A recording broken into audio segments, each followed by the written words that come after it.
আসন্ন ঈদুল আজহা উপলক্ষে দেশের বিভিন্ন জায়গায় জমে উঠেছে পশু কোরবানির হাট। এসব হাটে ক্রেতাদের মনোযোগ আকর্ষণ করছে রাজা বাদশাহ সহ বাহারি নামের সব পশু। বিভিন্ন আকার ও দামের গরু নিয়েও আলোচনা চলছে সমানে। এরই মধ্যে নজরে এসেছে লাখ থেকে কোটি টাকা মূল্যের বিশালদেহী সব গরু। কিন্তু এবার নাম, দাম, যশ কিংবা খ্যাতিতে সব কিছুকে ছাড়িয়ে গেল বিশাল আকৃতির এক গরু। তবে এটি কোনো কোরবানি হাটে নয়, বরং দামের দিক দিয়ে রেকর্ড গড়েছে বিশ্বব্যাপী। এরই মধ্যে পৃথিবীর সবচেয়ে দামি গরুর তকমাও দেয়া হয়েছে দৈত্যাকার এই গরুটিকে, যার আসল দাম শুনলে যে কারো কপালে চোখ উঠে যাবে।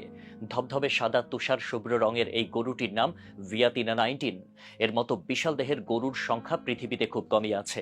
পাশাপাশি কোরবানি ঈদকে কেন্দ্র করে যখন সর্বোচ্চ দামের গরু নিয়ে আলোচনা চলছে, তখন ব্রাজিলে এই গরুটির কথা আলাদা করে বলতেই হয়।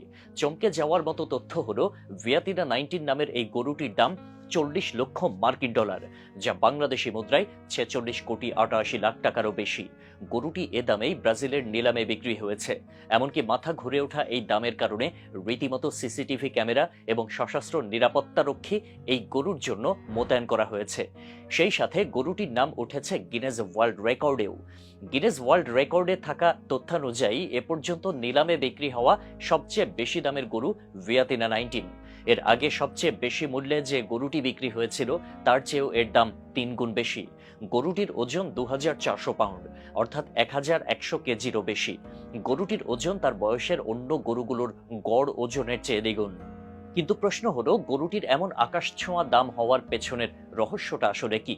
বিজ্ঞানীদের মতে অতি উন্নত জাতের এই গরু উষ্ণ আবহাওয়ার সঙ্গে খুব সহজেই খাপ খাইয়ে নিতে পারে। এই জাতের গরু অত্যন্ত শক্তিশালী ও বিশাল আকৃতির হয়ে থাকে। এদের রোগ প্রতিরোধ ক্ষমতা যেমন বেশি, আর এদের মাংসও অত্যন্ত উচ্চমানের হয়। ফলে গ্রীষ্মমণ্ডলীয় অঞ্চলে এই গরু পালন বেশ সুবিধার। তাছাড়া বিরাট দেহের এই ভিয়াতিনা 19 এ পর্যন্ত বহু পুরস্কার জিতেছে। এর মধ্যে রয়েছে টেক্সাস ভিত্তিক চ্যাম্পিয়ন অব দ্য ওয়ার্ল্ড প্রতিযোগিতার মিস সাউথ আমেরিকা পুরস্কার। উল্লেখ্য, এই প্রতিযোগিতায় মূলত বিভিন্ন দেশের বড় বড় গরু ও ষাঁড় উপস্থাপন করা হয়ে থাকে।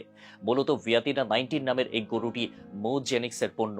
এই পদ্ধতিতে সারোগেট গাভীতে বিশেষ ভ্রূণ রোপণ করা হয় এবং তাদের ক্লোন তৈরি করা হয়। দুধ ও দুগ্ধজাত পণ্য ছাড়াও এসব গবাদি পশুর মাংসও রপ্তানি করা হয়। মজার বিষয় হচ্ছে, কোরবানির উদ্দেশ্যে নয়, বরং ব্রাজিলের অর্থনৈতিক অগ্রগতির অন্যতম প্রধান উৎস হল গবাদি পশু। সারা বিশ্বেই মাংস উৎপাদনে ব্রাজিল বড় একটি নাম। এই বাজারে তারা আরো বড় হতে চায়। সম্প্রতি দেশটির সরকার গরু উৎপাদন আরো বাড়িয়ে অন্যান্য দেশের নতুন নতুন মাংসের বাজার দখলে নিতে চাইছে। ব্রাজিল সরকারের নতুন এই পরিকল্পনার ফলই বলা চলে ভিয়াতিনা 19। এই জাতের গরুর উৎপাদন বাড়ানোর মধ্য দিয়েই সরকার তার আকাঙ্ক্ষার বাস্তবায়ন করতে চায়। এই লক্ষ্য সামনে রেখে খামারিরা ভিয়াতিনা 19 গরুগুলো থেকে ডিম্বাণু ও শুক্রাণু সংগ্রহ করে এসব জাতের গরুর উৎপাদন বাড়ানোর চেষ্টা করছেন। এ জাতের গরু সাধারণত মাংস উৎপাদনের জন্যই পালন করা হয়। ফলে ভিয়াতিনা 19 এর ডিম্বকোষ সংগ্রহের জন্য কেউ কেউ প্রায় $2.5 লাখ পর্যন্ত ব্যয় করেছেন। এটিও গরুটির চোখ কপালে ওঠা দামের পেছনে অন্যতম কারণ।